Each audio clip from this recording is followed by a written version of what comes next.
Hello Barmy Badger Army, I hope you're all well guys. Welcome to today's show. Today we're going to be reviewing Nickelodeon's Teenage Mutant Ninja Turtles Half Shell Heroes pop-up game.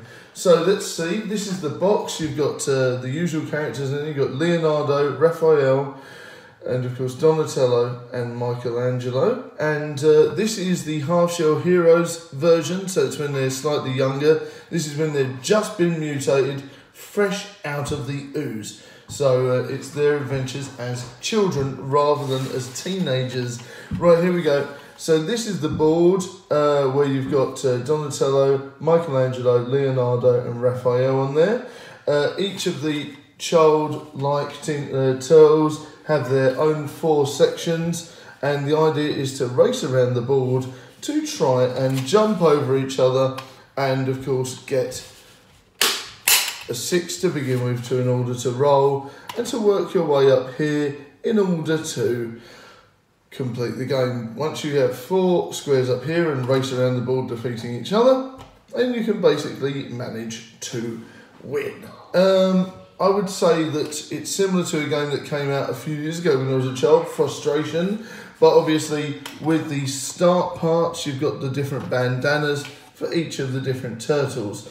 Nothing's really explained storyline wise why they would want to defeat each other and have a race. I think it would have been better maybe if they'd have mixed it up and had maybe the turtles on one team and then maybe some bad guys on the other team, maybe like Krang and Shredder thrown into the mix. It might have made a bit more sense if you sort of try and defeat each other and like win the day against the bad guys. Quality wise, I'm not that happy about it. This is very flimsy cardboard. The plastic seems very cheap as well.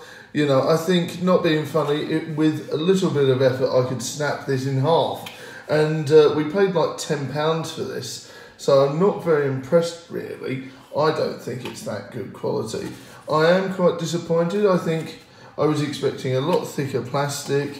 I would have hoped that the cardboard was a lot better.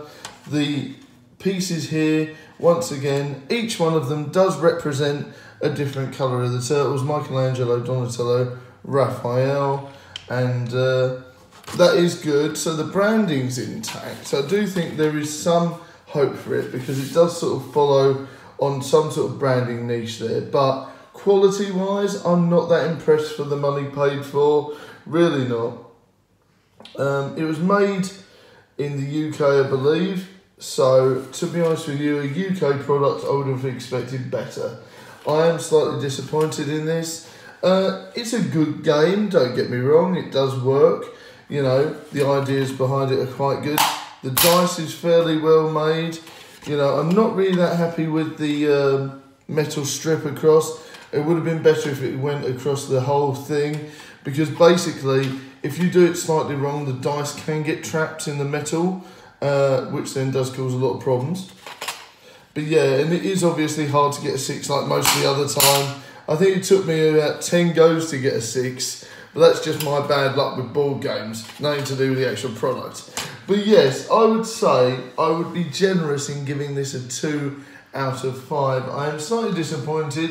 I mean, the branding's on point, so it gets a couple of points for that. But the actual quality of the product, I'm not really that swayed. I'm not that happy about it. Usually I try and find a positive spin on the products. So that is today's positive spin, is that the branding's there. It works well with the TV show. There's all 4 of the turtles. But like I said, there's no mention of the bad guys.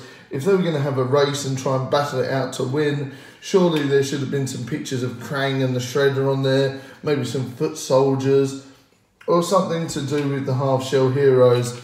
But yeah, it's okay, but I wouldn't say purchase this. If you were to get this game, I would say get the normal branded Frustration instead. I think that would be a good idea. So if you wanted to play a pop-up race game, I would say pick up the original Frustration all in all. If you can't, obviously get the modern alternative, but not this one.